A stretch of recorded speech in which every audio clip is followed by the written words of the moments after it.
샬롬, 복된 월요일입니다. 이번 한 주간도 주님의 은혜와 승리가 우리 모두에게 풍성히 넘치길 주님의 이름으로 축복합니다. 오늘은 사무엘상 6장 19절로 7장 2절의 말씀, 누가 능히 서리요, 누가 능히 서리요, 이 제목으로 하나님 말씀 증거하겠습니다. 여러분 답해보세요. 누가 능히 하나님 앞에 설 수 있겠습니까? 누구일까요? 누구일까요? 오늘 본문에서는 우리들에게 이렇게 얘기합니다. 뉘우치는 자다, 회개하는 자다, 하나님의 은혜를 날마다 구하는 자다. 이게 오늘 결론이거든요. 자, 어떠한 연유에서 이러한 답이 나오는가 우리 한번 같이 보시죠. 오늘 본문 19절부터 보실까요? 베세메스 사람들이 여호와의 궤를 들여다본 까닭에 그들을 치사 가로 열고 5만 가로 닫고 70명을 죽이신지라 여호와께서 백성을 쳐서 크게 살육하셨으므로 백성이 슬피 울었더라. 이 본문의 배경은 아시죠? 블레셋과의 전쟁에서 패전을 하고 언약궤를 빼앗겼잖아요. 하지만 블레셋에 7개월 동안 언약궤가 있었거든요. 그 7개월 동안 어떤 일이 벌어졌습니까? 블레셋 사람들이 섬기던 다곤 우상이 그냥 엎드러지고요. 또한 독한 종기로 말미암아 사람들이 죽어나가고요. 뭘 얘기하는 거예요? 하나님이 강하다. 지난 토요일날 우리가 보았던 것처럼 하나님의 손이 엄중하시다. 이 사실을 보여주고 또 보여줬단 말이죠. 그때도 말씀을 드렸습니다. 야, 이 정도쯤 되면 하나님 믿을 법하잖아요. 블레셋 사람들이 이렇게 얘기했거든요. 하나님의 손이 우리를 치고 다곤을 친다. 그럼 뭐예요? 하나님이 강하다는 거 아닙니까? 예, 하나님이 이 모든 일들을 지금 이끄시고 행하시는 분이라는 것을 본인들이 그렇게 고백한 거잖아요. 그러면 회개해야죠. 다곤이 아니라 그 하나님을 믿어야죠. 그 하나님께 엎드려야죠. 근데 어떻게 했어요? 회개하기는커녕 그 언약궤를 다시금 이스라엘로 돌려보냈다라는 겁니다. 자, 이제 이게 오늘 본문에서도 반복되는 참 뼈아픈 역사예요. 역사를 왜 공부합니까? 지나간 과거를 돌이켜보면서 나는 그렇게 하지 말아야지 반면교사 삼고 오늘을 살아가는 우리들의 삶 속에 더욱더 온전함을 이루어가고자 함이잖아요. 블레셋 사람들이 7개월 동안 그러한 곤욕과 하나님의 엄중함을 경험했다면 하나님을 믿을 법한데, 하나님께 은혜를 구할 법한데 그렇게 하지 않았다는 거예요. 그리고 그들은 뭐 한 줄 아십니까? 언약궤를 다시금 돌려 보냈죠. 자, 그것으로 그 문제를 해결하려고 했단 말입니다. 자, 이제 오늘 베세메스 사람들과 연결해 볼게요. 베세메스 사람들 언약궤가 왔을 때 엄청나게 좋아했거든요. 그런데 오늘 본문 19절에서 너무나 궁금한 나머지 그 언약궤를 들여다보았습니다. 언약궤 안에 들어가 있는 거 세 가지 뭐예요? 아론의 쌍난 지팡이, 만나, 그리고 말씀의 두 돌판. 예, 이게 들어가 있지 않습니까? 궁금한 나머지 들여다보았어요.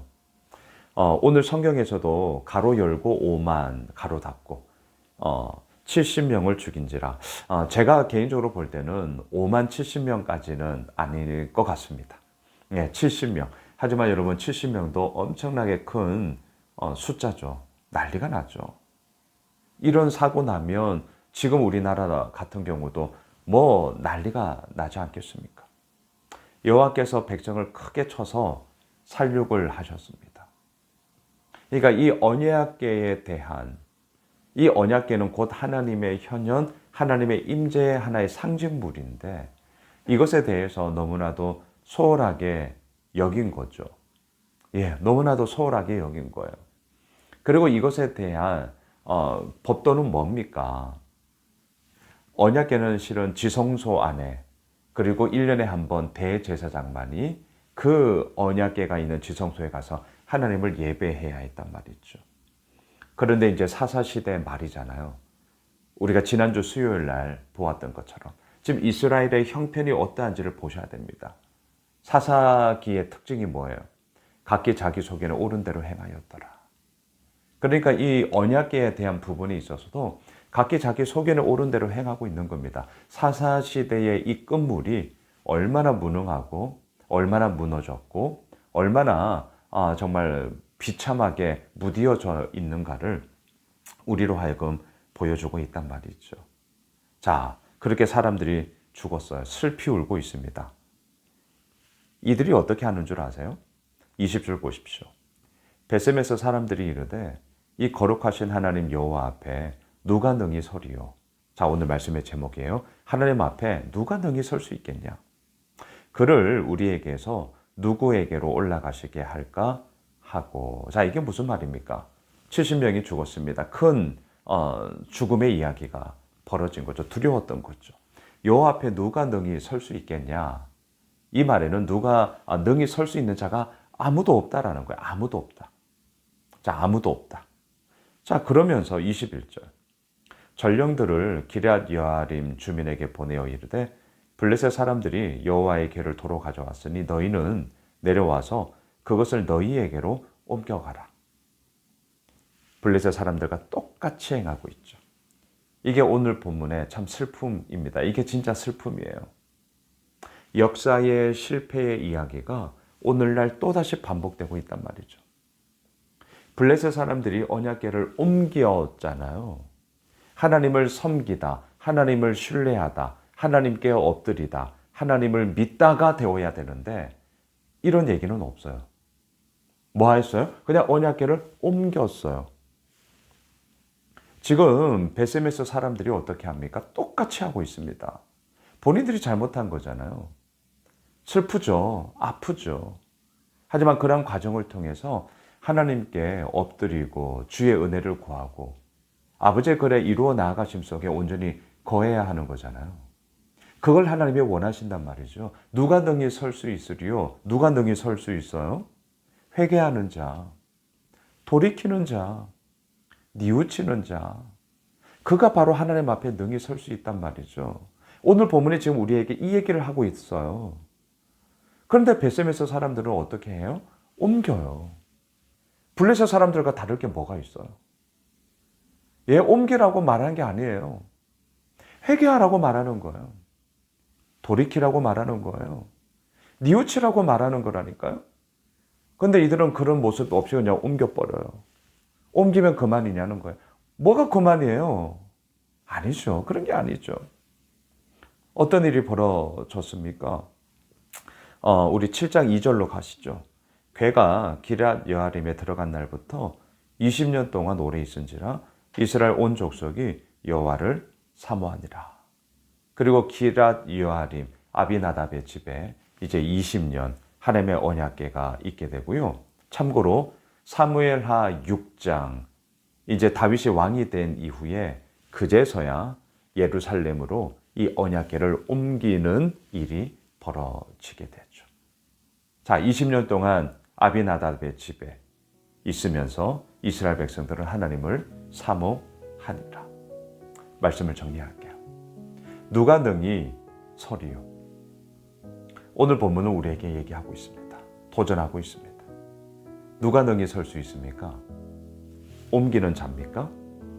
아닙니다.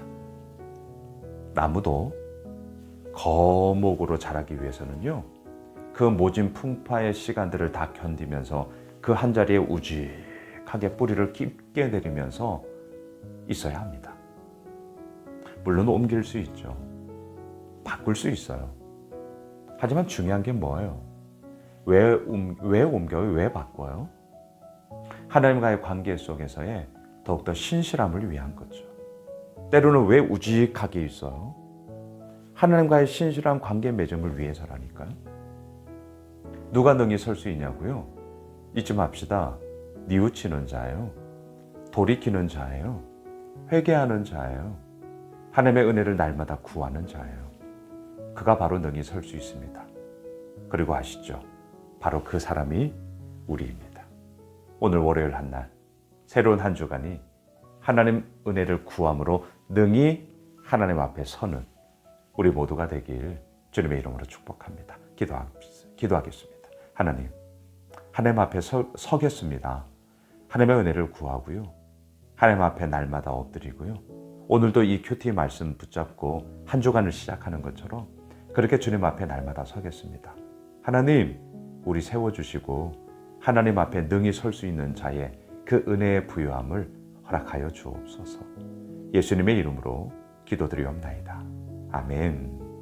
오늘 말씀 붙잡고 우리 이번 한 주간 하나님의 승리를 구하는 기도로 함께 기도하겠습니다.